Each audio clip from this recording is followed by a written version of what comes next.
You know, the world was much different then.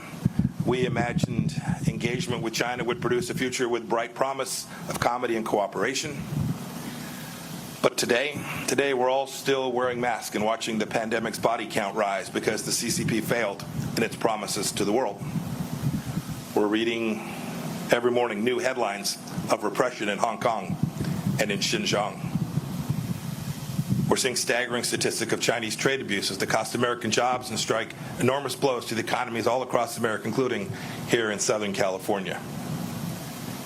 And we're watching a Chinese military that grows stronger and stronger and indeed more menacing. I'll echo the questions ringing in the hearts and minds of Americans from here in California to my home state of Kansas and beyond. What do the American people have to show now, 50 years on, from engagement with China?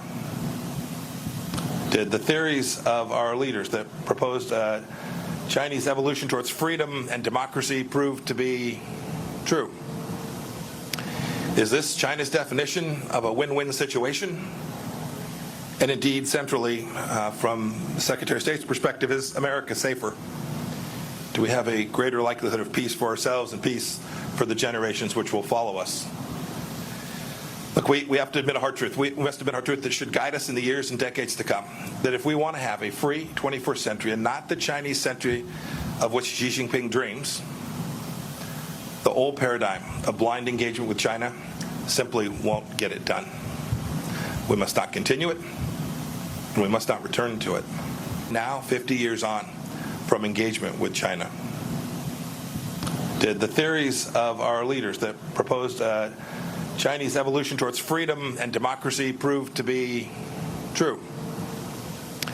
Is this China's definition of a win-win situation? And indeed, centrally, from the Secretary of State's perspective, is America safer? Do we have a greater likelihood of peace for ourselves and peace for the generations which will follow us?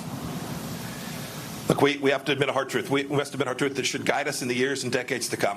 That if we want to have a free 21st century and not the Chinese century of which Xi Jinping dreams, the old paradigm of blind engagement with China simply won't get it done. We must not continue it, and we must not return to it. As President Trump has made very clear, we need a strategy that protects the American economy and indeed our way of life. The free world must triumph over this new tyranny. Now, before I seem too eager to tear down President Nixon's legacy, I want to be clear that he did what he believed was best for the American people at the time, and he may well have been right. He was a brilliant student of China, a fierce Cold Warrior, and a tremendous admirer of the Chinese people, just as I think we all are.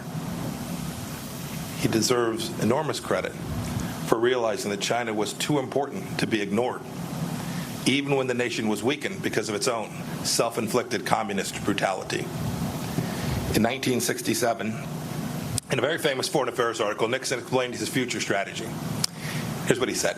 He said, taking the long view, we simply cannot afford to leave China forever outside of the family of nations. The world cannot be safe until China changes. Thus, our aim, to the extent we can, we must influence events. Our goal should be to induce change. And I think that's the key phrase from the entire article, to induce change. So with that historic trip to Beijing, President Nixon kicked off our engagement strategy. He nobly sought a freer and safer world, and he hoped that the Chinese Communist Party would return that commitment.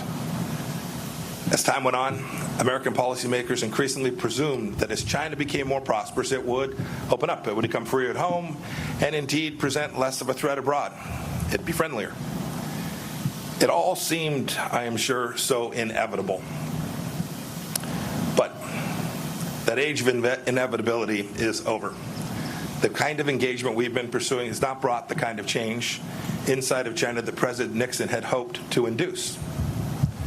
The truth is that our policies and those of other free nations resurrected China's failing economy only to see Beijing bite the international hands that were feeding it.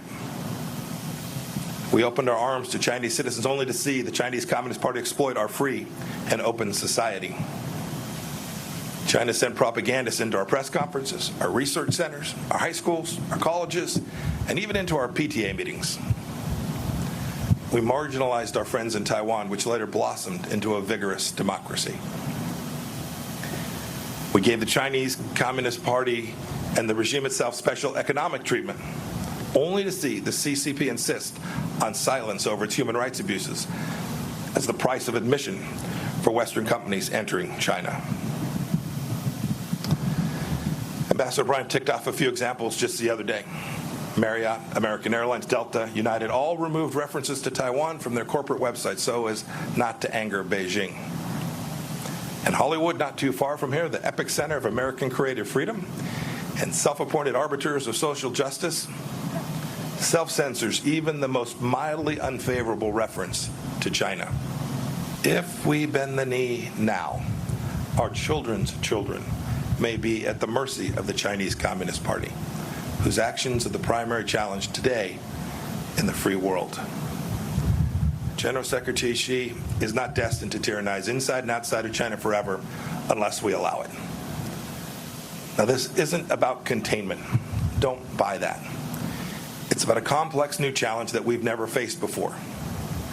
The USSR was closed off from the free world. Communist China is already within our borders. So we can't face this challenge alone. The United Nations, NATO, the G7 countries, the G20, our combined economic, diplomatic, and military power is surely enough to meet this challenge if we direct it clearly and with great courage. Maybe it's time for a new grouping of like-minded nations, a new alliance of democracies. We have the tools. I know we can do it. Now we need the will. To quote Scripture, I ask, is our spirit willing, but our flesh weak? If the free world doesn't change, Communist China will surely change us. There can't be a return to the past practices because they're comfortable or because they're convenient. Securing our freedoms from the Chinese Communist Party is the mission of our time, and America is perfectly positioned to lead it because our founding principles give us that opportunity. As I explained in Philadelphia last week, staring at Independence Hall, our nation was founded on the premise that all human beings possess certain rights that are unalienable, and it's our government's job to secure those rights. It is a simple and powerful truth. It's made us a beacon of freedom for people all around the world, including people inside of China. Indeed, Richard Nixon was right when he wrote in 1967 that the world cannot be safe until China changes. Now it's up to us to heed his words. Today, the danger is clear, and today the awakening is happening. Today, the free world must respond. We can never go back to the past. May God bless each of you. May God bless the Chinese people. And may God bless the people of the United States of America. Thank you all.